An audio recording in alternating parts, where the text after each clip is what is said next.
Ksatria pemabuk pemburu syahid, Abu Mihjan al-Saqafi, sahabat Rasulullah yang sulit meninggalkan minuman keras sejak masa jahiliyah, namanya sudah menjadi langganan terdakwa hukuman cambuk berkali-kali pada masa Rasulullah hingga Khalifah Abu Bakar dan Umar bin Khattab karena meminum khamr. Namun ia juga seorang pejuang tangguh yang selalu turun ke medan perang dan tidak pernah absen, yang mendambakan mati syahid.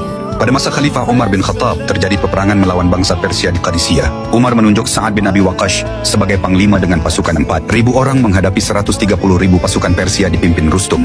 Berita ini terdengar oleh Abu Mihjan, namun karena dia seorang pemabuk, Khalifah Umar menyuruh agar dia diasingkan sebagai hukuman tambahan.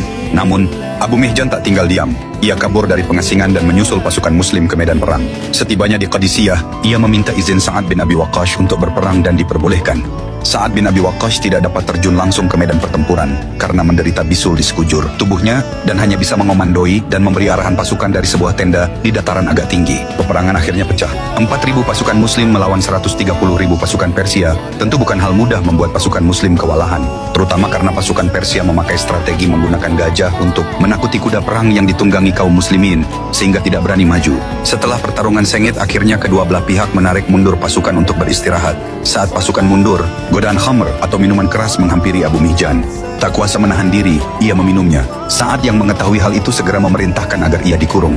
Abu Mihjan pun menyesali perbuatannya dan melantunkan syair penuh harapan akan jihad dan pengampunan. Sedih menyelimuti hatiku karena aku terbelenggu di balik jeruji besi.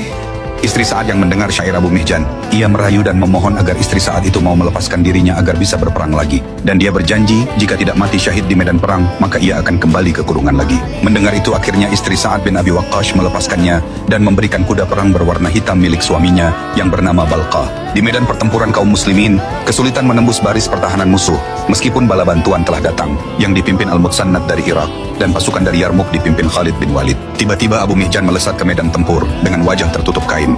Ia menerjang barisan musuh dengan keberanian luar biasa, mengobrak-abrik pertahanan Persia.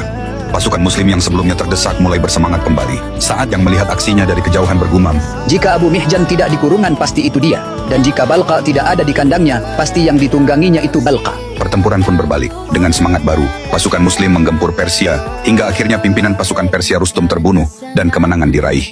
Seusai perang, Abu Mihjan kembali ke kurungannya, menepati janjinya, dan ia bertobat dari kebiasaan mabuknya.